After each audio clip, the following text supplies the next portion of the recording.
शुक्रवार के दिन मां संतोषी का व्रत पूजन किया जाता है। इस पूजा के दौरान माता की आरती, पूजन तथा अंत में माता की कथा सुनी जाती है। संतोषी माता व्रत कथा। एक बुढ़िया थी, उसके 7 बेटे थे। 6 कमाने वाले थे जबकि एक निकम्मा था। बुढ़िया 6 बेटों की रसोई बनाती, भोजन कराती और उनसे जो कुछ जूठन बचती वह 7वें को दे देती। एक दिन वह पत्नी से बोला, देखो मेरी माँ को मुझ पर कितना प्रेम है। वह बोली, क्यों नहीं, सबका झूठा जो तुमको खिलाती है। वह बोला, ऐसा नहीं हो सकता है, मैं जब तक आंखों से न देख लूं मान नहीं सकता। बहू हंसकर बोली, देख लोगे तब तो मानोगे। कुछ दिन बाद त्योहार आया। घर में 7 प्रकार के भोजन और चूरमे के लड्डू बने। वह जांचने को सिर दुखने का बहाना कर पतला वस्त्र सिर पर ओढ़े रसोई घर में सो गया। वह कपड़े में से सब देखता रहा। 6 भाई भोजन करने आए। उसने देखा, माँ ने उनके लिए सुंदर आसन बिछा नाना प्रकार की रसोई परोसी और आग्रह करके उन्हें जमाया। वह देखता रहा। 6 भोजन करके उठे तब माँ ने उनकी झूठी थालियों में से लड्डुओं के टुकड़े उठाकर एक लड्डू बनाया। जूठन साफ कर बुढ़िया माँ ने उसे पुकारा, बेटा 6 भाई भोजन कर गए, अब तू ही बाकी है, उठ तू कब खाएगा। वह कहने लगा, माँ मुझे भोजन नहीं करना, मैं अब परदेश जा रहा हूँ। माँ ने कहा, कल जाता हो तो आज चला जा। वह बोला, हाँ आज ही जा रहा हूँ। ये कहकर वह घर से निकल गया। चलते समय पत्नी की याद आ गई। वह गौशाला में कंडे उपले थाप रही थी। वहां जाकर बोला, हम जावे परदेश आवेंगे कुछ काल, तुम रहियो संतोष से धर्म आपनो पाल। वह बोली, जाओ पिया आनंद से हमारो सोच हटाया, राम भरोसे हम रहे ईश्वर तुम्हें सहाय। 2 निशानी आपन देख धरू में धीर, सुधी मति हमारी बिसारियो रखियो मन गंभीर। वह बोला, मेरे पास तो कुछ नहीं, यह अंगूठी है सो ले और अपनी कुछ निशानी मुझे दे। वह बोली, मेरे पास क्या है, ये गोबर भरा हाथ है। ये कहकर उसकी पीठ पर गोबर के हाथ की थाप मार दी। वह चल दिया। चलते चलते दूर देश पहुंचा। परदेश में नौकरी वहां एक साहूकार की दुकान थी। वहां जाकर कहने लगा, भाई मुझे नौकरी पर रख लो। साहूकार को जरूरत थी, बोला रह जा। लड़के ने पूछा, तनख्वाह क्या दोगे। साहूकार ने कहा, काम देखकर दाम मिलेंगे। साहूकार की नौकरी मिली। वह सुबह 7 बजे से 10 बजे तक नौकरी बजाने लगा।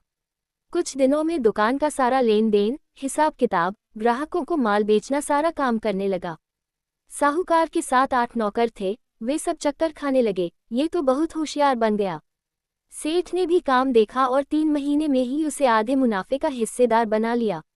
वह कुछ वर्ष में ही नामी सेठ बन गया और मालिक सारा कारोबार उस पर छोड़कर चला गया। इधर उसकी पत्नी को सास ससुर दुख देने लगे, सारी गृहस्थी का काम करा के उसे लकड़ी लेने जंगल में भेजते। इस बीच घर के आटे से जो भूसी निकलती उसकी रोटी बनाकर रख दी जाती और फूटे नारियल की नारेली में पानी। एक दिन वह लकड़ी लेने जा रही थी। रास्ते में बहुत सी स्त्रियां संतोषी माता का व्रत करती दिखाई दी। वह वहां खड़ी होकर कथा सुनने लगी और पूछा, बहनों तुम किस देवता का व्रत करती हो और उसके करने से क्या फल मिलता है। यदि तुम इस व्रत का विधान मुझे समझा कर कहोगे तो मैं तुम्हारा बड़ा आसान मानूंगी।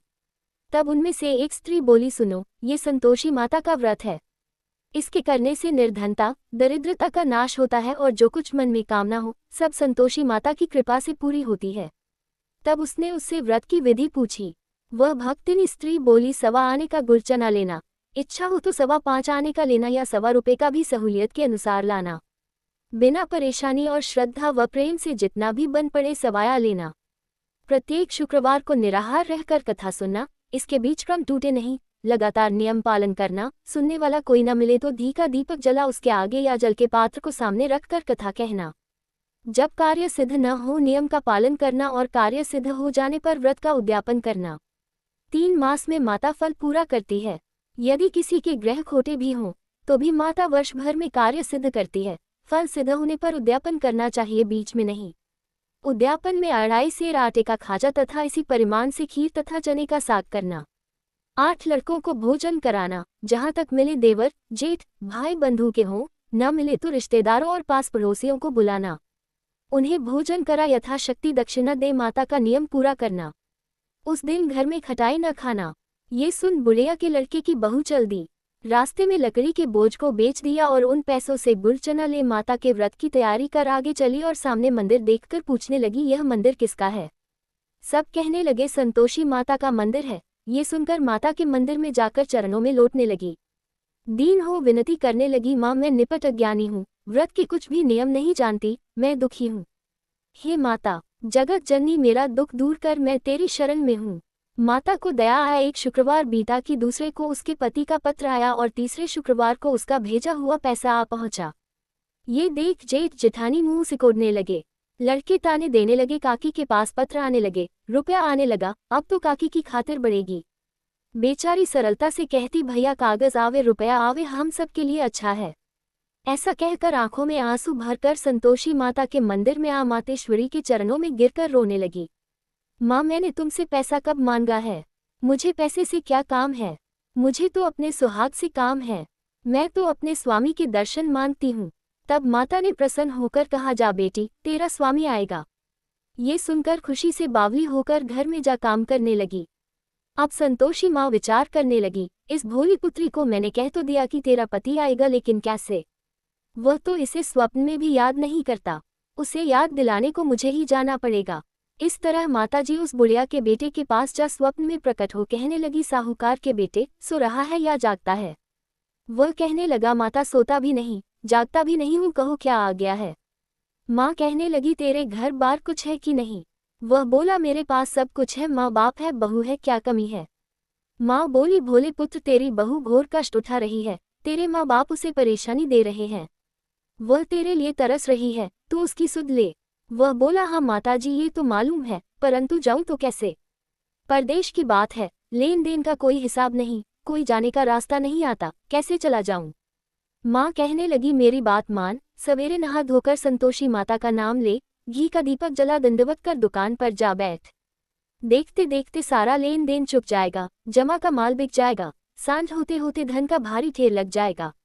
अब बूढ़े की बात मानकर वह नहा धोकर संतोषी माता को दंडवत घी का दीपक जला दुकान पर जा बैठा। थोड़ी देर में देने वाले रुपया लाने लगे, लेने वाले हिसाब लेने लगे। कोठे में भरे सामान के खरीददार नकद दाम दे सौदा करने लगे। शाम तक धन का भारी ढेर लग गया। मन में माता का नाम ले चमत्कार देख प्रसन्न हो घर ले जाने के वास्ते गहना कपड़ा सामान खरीदने लगा। यहाँ काम से निपट तुरंत घर को रवाना हुआ। उधर उसकी पत्नी जंगल में लकड़ी लेने जाती है, लौटते वक्त माताजी के मंदिर में विश्राम करती। वह तो उसके प्रतिदिन रुकने का जो स्थान ठहरा। धूल उड़ती देख वह माता से पूछती है, हे माता, ये धूल कैसे उड़ रही है? माता कहती है, हे पुत्री, तेरा पति आ रहा है। अब तू ऐसा कर, लकड़ियों के 3 बोझ बना ले, एक नदी के किनारे रख और दूसरा मेरे मंदिर पर व तीसरा अपने सिर पर। तेरे पति को लकड़ियों का गट्ठर देख मोह पैदा होगा, वह यहाँ रुकेगा, नाश्ता पानी खाकर माँ से मिलने जाएगा। तब तू लकड़ियों का बोझ उठाकर जाना और चौक में गट्ठर डालकर जोर से आवाज लगाना, लो सासू जी, लकड़ियों का गट्ठर लो, भूसी की रोटी दो, नारियल के खेपड़े में पानी दो, आज मेहमान कौन आया है? माताजी से बहुत अच्छा कहकर वह प्रसन्न मन से लकड़ियों के 3 गट्ठर बनाए, एक नदी के किनारे पर और एक माताजी के मंदिर पर रखा। इतने में मुसाफिर आ पहुंचा। सूखी लकड़ी देख उसकी इच्छा उत्पन्न हुई कि हम यहीं पर विश्राम करें और भोजन बनाकर खा पीकर गांव जाएं। इसी तरह रुककर भोजन बना, विश्राम करके गांव को गया। सबसे प्रेम से मिला। उसी समय सिर पर लकड़ी का गट्ठर लिए वह उतावली सी आती है। लकड़ियों का भारी बोझ आंगन में डालकर जोर से 3 आवाज देती है, लो सासू जी, लकड़ियों का गट्ठर लो, भूसी की रोटी दो, आज मेहमान कौन आया है? ये सुनकर उसकी सास बाहर आकर अपने दिए हुए कष्टों को भुलाने हेतु कहती है, बहू ऐसा क्यों कहती है? तेरा मालिक ही तो आया है। आ बैठ, मीठा भात खा, भोजन कर, कपड़े गहने पहन। उसकी आवाज सुन उसका पति बाहर आता है। अंगूठी देख व्याकुल हो जाता है। माँ से पूछता है, माँ ये कौन है? माँ बोली, बेटा ये तेरी बहू है। जब से तू गया है तब से सारे गांव में भटकती फिरती है। घर का काम काज कुछ करती नहीं, 4 पहर आकर खा जाती है। वह बोला, ठीक है माँ, मैंने इसे भी देखा और तुम्हें भी, अब दूसरे घर की ताली दो, उसमें रहूंगा। माँ बोली, ठीक है, जैसी तेरी मर्जी। तब वह दूसरे मकान की तीसरी मंजिल का कमरा खोल सारा सामान जमाया। एक दिन में राजा के महल जैसा ठाट बाट बन गया। अब क्या था, बहू सुख भोगने लगी। इतने में शुक्रवार आया। उसने पति से कहा, मुझे संतोषी माता के व्रत का उद्यापन करना है। पति बोला, खुशी से कर लो। वह उद्यापन की तैयारी करने लगी। जेठानी के लड़कों को भोजन के लिए कहने गई। उन्होंने मंजूर किया, परंतु पीछे से जेठानी ने अपने बच्चों को सिखाया, देखो भोजन के समय खटाई मांगना, जिससे उसका उद्यापन पूरा न हो। लड़के जीने आए, खीर खाना पेट भर खाया, परंतु बाद में खाते ही कहने लगे, हमें खटाई दो, खीर खाना हमको नहीं भाता, देखकर अरुचि होती है। वह कहने लगी, भाई खटाई किसी को नहीं दी जाएगी, ये तो संतोषी माता का प्रसाद है। लड़के उठ खड़े हुए, बोले पैसा लाओ। भोली बहू कुछ जानती नहीं थी, उन्हें पैसे दे दिए। लड़के उसी समय हाथ करके इमली खटाई ले खाने लगे। ये देखकर बहू पर माताजी ने कोप किया। राजा के दूत उसके पति को पकड़ कर ले गए। जेठ जेठानी मनमाने वचन कहने लगे, लूट लूट कर धन इकट्ठा कर लाया है, अब सब मालूम पड़ जाएगा जब जेल की मार खाएगा। बहू से यह सहन नहीं हुए। रोती हुई माताजी के मंदिर गई, कहने लगी, हे माता, तुमने क्या किया? हंसाकर अब भक्तों को रुलाने लगी। माता बोली, बेटी तूने उद्यापन करके मेरा व्रत भंग किया है। वह कहने लगी, माता मैंने कुछ अपराध किया है, मैंने तो भूल से लड़कों को पैसे दे दिए थे, मुझे क्षमा करो, मैं फिर तुम्हारा उद्यापन करूंगी। माँ बोली, अब भूल मत करना। वह कहती है, अब भूल नहीं होगी, अब बतलाओ वे कैसे आवेंगे? माँ बोली, जा पुत्री, तेरा पति तुझे रास्ते में आता मिलेगा।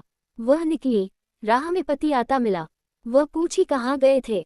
वह कहने लगा, इतना धन जो कमाया है उसका टैक्स राजा ने मांगा था, वह भरने गया था।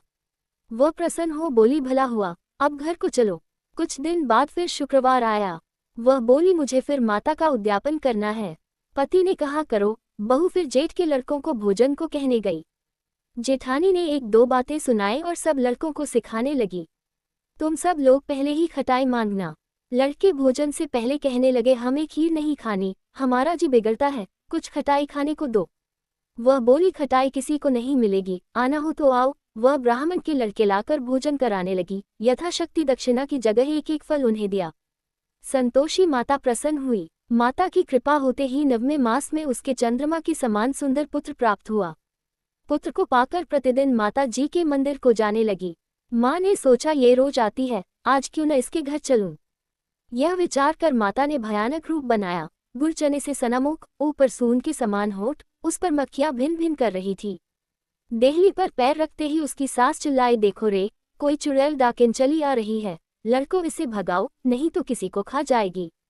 लड़के भगाने लगे, चिल्लाकर खिड़की बंद करने लगे। बहू रोशनदान में से देख रही थी, प्रसन्नता से पगली बन चिल्लाने लगी, आज मेरी माताजी मेरे घर आई है, वह बच्चे को दूध पीने से हटाती है। इतने में सास का क्रोध फट पड़ा। वह बोली, क्या उतावली हुई है? बच्चे को पटक दिया। इतने में माँ के प्रताप से लड़के ही लड़के नजर आने लगे। वह बोली, माँ मैं जिसका व्रत करती हूँ ये संतोषी माता है। सबने माता जी के चरण पकड़ लिए और विनती कर कहने लगे, हे माता, हम मूर्ख हैं, अज्ञानी हैं, तुम्हारे व्रत की विधि हम नहीं जानते, व्रत भंग कर हमने बड़ा अपराध किया है, जग माता आप हमारा अपराध क्षमा करो। इस प्रकार माता प्रसन्न हुई। बहू को प्रसन्न हो जैसा फल दिया वैसा माता सबको दे, जो पड़े उसका मनोरथ पूर्ण हो। बोलो संतोषी माता की जय।